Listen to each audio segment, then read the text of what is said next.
Brian Cashman had a chance before he left town to catch up with the media and Meredith and talk about everything that happened with the Yankees. Let's listen to that conversation. Chap can handle New York. That was not in question. He came through. He proved that. There's an attractiveness to his availability in the marketplace because it didn't have a draft pick attached to him.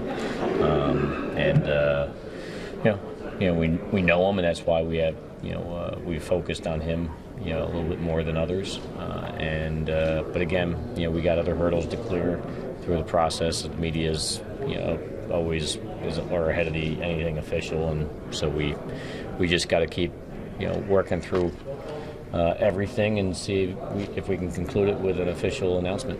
Cash, why is the closer position, when you do have Betances and some other good relievers, why is the closer position so important? I wouldn't say it's necessary as much as the closer position, but we're looking to get some high,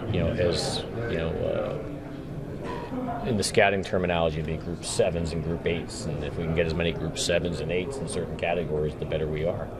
In some cases, they're homegrown, which is nice and cost-effective. In other cases, you have to import them outside the organization, which isn't cost-effective. I think the goal of any team aspiring to be a championship-caliber team is you want to have as many group 6s, 7s, and 8s as you possibly can collect. And certainly, some of the closers in this marketplace, are group 7s and group 8s.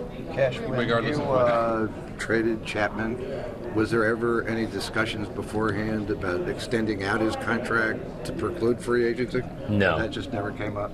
No, it wasn't something that it was in our best interest when we made the decision, that we weren't going to be good enough, it was in our best interest to utilize the trade avenue to speed up the process of getting where we need to be, and so extending him would not have been an option. The best option was trading him and acquiring a number of different players to restock our team on the major league side and the minor league side, and then in the event he was in free agency, we can talk to him again. So you always projected that you'd be able to talk to him in the offseason? Oh no! Once you lose control of your player, you don't know what's going to happen. Another club, when he got traded to save the Cubs, they could have signed him. Right. It doesn't mean he's ever going to make free agency, and it doesn't mean that he's not going to enjoy his experience in the other environment enough to, so you just don't know. So once you lose control of the player, then you lose, you don't control the process as much, and so this is a risk we took, but we thought it was the right risk. Realizing it's not done yet, but do you have a conversation with Betances? No, I've been too busy, and nothing was promised. Nothing has been promised to him. He right now was finishing the season, closing some games out, and we were prepared to go with him as the closer. Still are if we don't have a closer, but if we have someone that we find that's